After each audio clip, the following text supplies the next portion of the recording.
This video is sponsored by HDpiano. Get 25% off a new subscription if you sign up before July 10th. A couple of months back I made a video on 18 rhythms you should know, and loads of you wanted to know if there's any other well-known rhythms that we could talk about. So today we're going to look at 7 more famous rhythms that you should know. Starting with what I would call the double tresillo. Now we mentioned the tresillo rhythm in the previous video, that was the 3-3-2 rhythm. 2 dotted quarter notes followed by a regular quarter note. Well, this double tresillo is 3-3-3-3-2-2.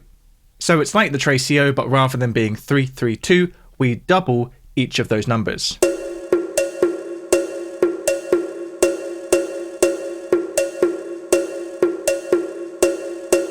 As you can see, the double tresillo fits into 4/4 time. It's a 4/4 time rhythm, but it really works against the natural pulse, the natural meter of 4/4. So it's a great way to have a song that's in 4/4, but have a rhythm that's so syncopated and un-4/4ish that it almost makes 4/4 sound like an odd meter. The double tresillo groups the 16 eighth notes of 2 bars of 4/4 into this 3-3-3-3-2-2 pattern. And because we've got all of these groups of 3 here, it makes the pulse sound like we're actually in some sort of 3-based time, like 6/8 or 12/8, until it gets pulled back into time by the 2 groups of 2 at the end of the rhythm. We can find this rhythm in loads of different songs from loads of different styles.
Our next famous rhythm is the Gallop rhythm. This is a continuous rhythm of 1/8 note followed by 2 16th notes. And as the name would suggest, it has a galloping sound, like a horse galloping.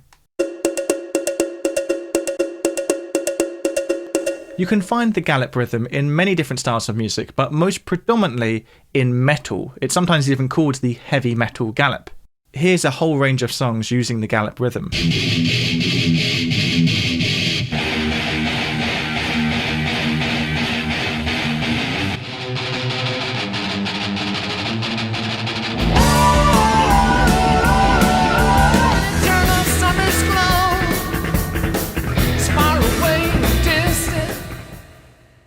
Our third rhythm is the Habanera rhythm.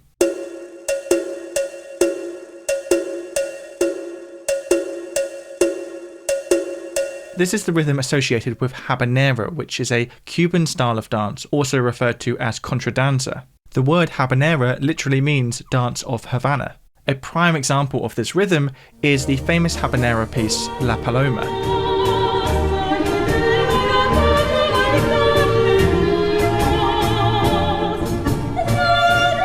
Another very famous use of this habanera rhythm is in the aria from George Bizet's Carmen, which over the years has become simply known as habanera.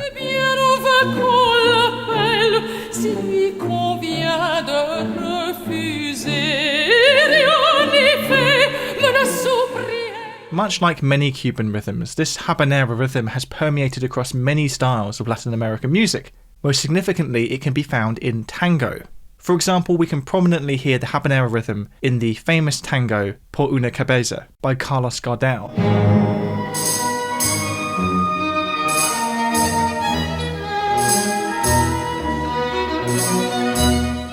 In my previous video on famous rhythms, we talked about various Latin American rhythms, and something that all of those rhythms have in common is that we can find the tresillo within those rhythms. The tresillo is like a building block, what we could call a rhythmic cell, And just like how we can find the Tresillo at the heart of son clave and bossa nova, we can find it here in the Habanera rhythm as well. The Habanera rhythm is effectively a composite of a Tresillo played over 2 regular quarter notes.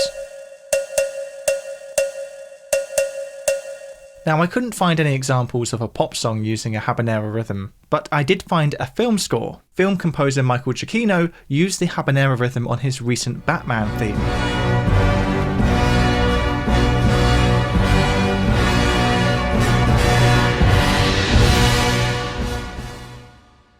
Our next rhythm is what I would call the Barbaran rhythm, after the popular song Barbaran, originally by the Regents but made more famous by the Beach Boys.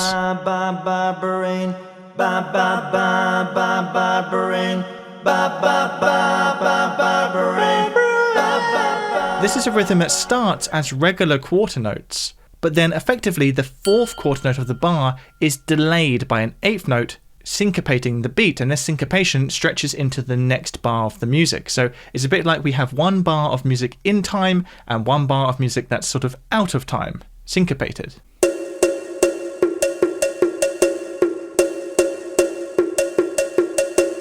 We can hear this bouncy Barbaran in then out of time rhythm in various songs, although typically in other songs they will place 1 more quarter note on the end of the bar rather than just having a rest like we do in the original Barbaran rhythm.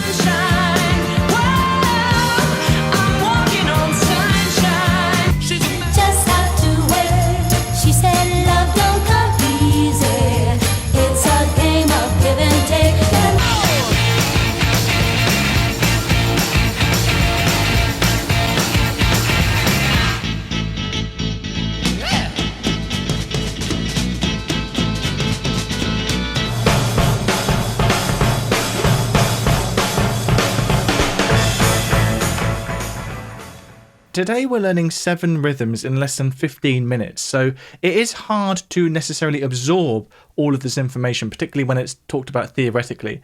So one of the best ways you can actually get to grips with these rhythms, get them sort of into your repertoire, is to learn a song that uses these rhythms. Verse. HDpiano is a great way to learn songs on the piano without any knowledge of notation. They have a massive library of songs all presented in these easy to follow tutorials, Chorus. with clear instruction from the tutor and these falling blocks visually indicating what notes you need to play. Check out HDpiano today by following the link down below. Also, if you sign up for a new subscription before July 10th, you'll get 25% off.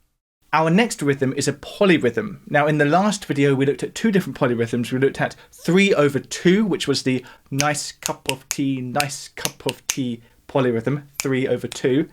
We also had 4/3, which was pass the goddamn butter, pass the goddamn butter, pass the goddamn butter. Now this next polyrhythm is 5/4.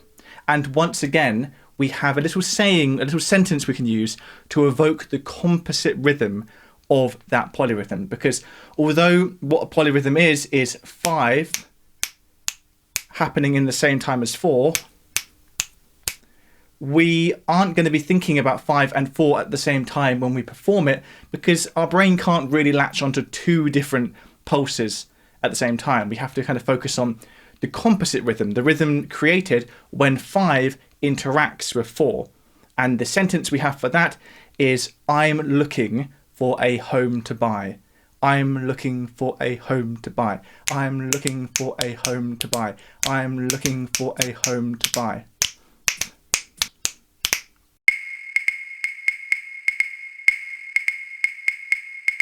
Now, I couldn't actually find any examples of songs that use a 5/4 polyrhythm, but I'm sure they're out there, so do let me know in the comments down below if you can think of one.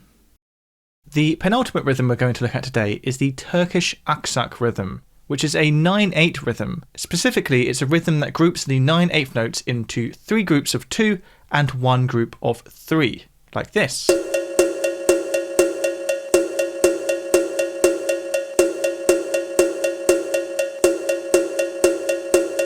Aksak doesn't necessarily mean a 9/8 rhythm. Aksak is the Turkish word for limping. Aksak can refer to a whole range of rhythms where, crucially, they're not arranged in what we would call isochronal arrangement where we have even distribution of the beats across the bar, but instead they are unevenly grouped into groups of 3 and 2, creating this so-called limping effect. We can hear the 9/8 Aksak rhythm in a whole range of traditional Turkish music, and as you'll hear, it's usually played so quickly that you can't really count 2, 2, 2, 3 in time with the music. Instead, you have to count effectively quick, quick, quick, slow, or short, short, short, long.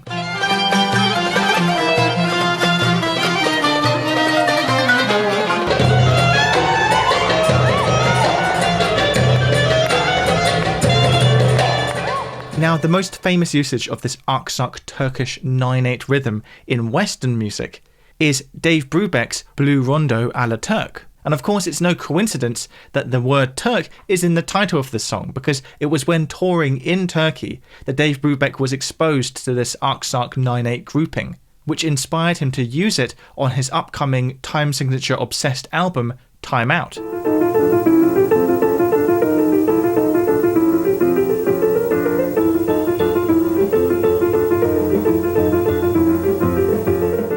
This Aksak 9/8 rhythm can also be found in other traditional Balkan music, for example in the North Bulgarian folk dance of Dejchovo Horo.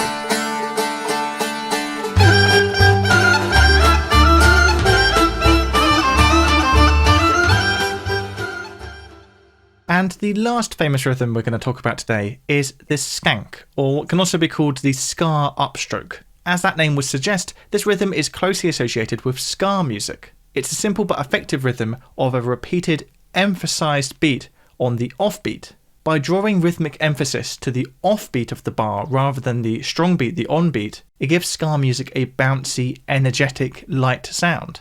Most commonly, this rhythm will be used to play chords with an upstroke on a guitar, although it's also often used on keyboards as well.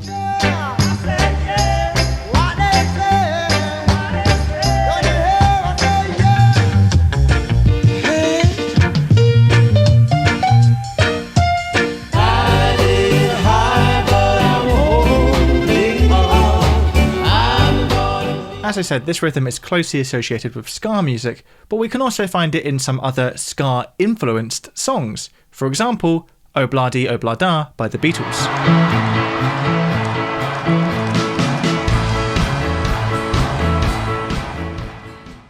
So there are 7 more famous rhythms that you should know. If you can think of any other rhythms that have names or associations with them, then please do leave them in the comments down below, and perhaps I can make a part 3 to this video.